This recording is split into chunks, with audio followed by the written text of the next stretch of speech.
এই জেনারেশনের কিছু কথা। এই জেনারেশনের কোনো লক্ষ্য নাই, এদের আদর্শিক কোনো অ্যাম্বিশন নাই, পবিত্র কোনো মিশনও নাই। এরা বই পড়ে না, নিউজ পেপারও পড়ে না, আউটডোর খেলাধুলায়ও অনীহা। এরা রোদে হাঁটতে পছন্দ করে না, বৃষ্টিতে ভিজতেও চায় না, কাদামাটি ঘাস লতাপাতায় এদের অ্যালার্জি। এরা আধা কিলোমিটার গন্তব্যে যেতে আধা ঘন্টা রিক্সার জন্য বসে থাকে। এরা অস্থির, প্রচন্ড অস্থির এক জেনারেশন।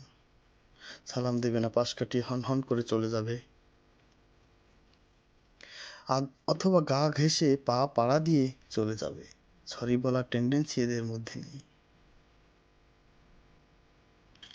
এরা অনর্থক তর্কে জুড়ে যাবে, না পাবেন বিনিয়োগ ভঙ্গি, না পাবেন কৃতজ্ঞতা বোধ। এদের উদ্যন্ত আচরণ, সদম্ভ চলাফেরায় আপনি ভয়ে কুঁকড়ে যাবেন। সংযুক্ত হওয়ার উপদেশ দিতে চাইলে বিপদে নাজেহাল হওয়ার সম্ভাবনাই বেশি। আপনি পাবলিক বাসে চড়বেন, দেখবেন খালি সিটটায় জায়গা পেতে সবচেয়ে জুনিয়র ছেলেটাই বেশি প্রতিযোগিতা করবে।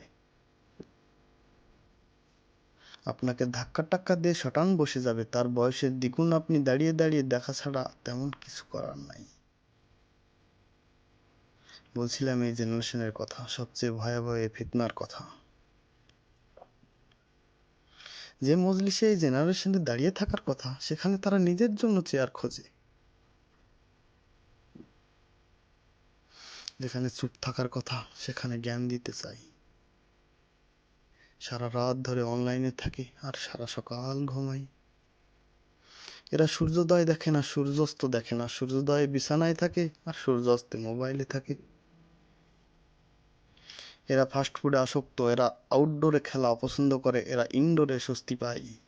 নির্দিষ্ট করে বলতে মূলত অনলাইন গেম তাদের ফার্স্ট প্রায়োরিটি।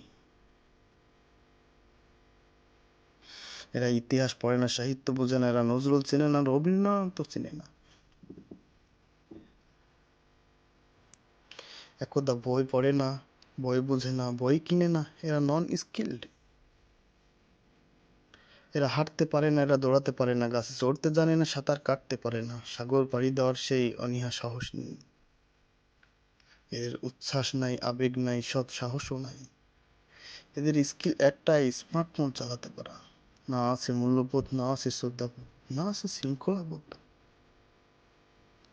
কখন চলতে হবে, কখন থামতে হবে, কখন বলতে হবে, কখন শুনতে হবে, এরা জানে না।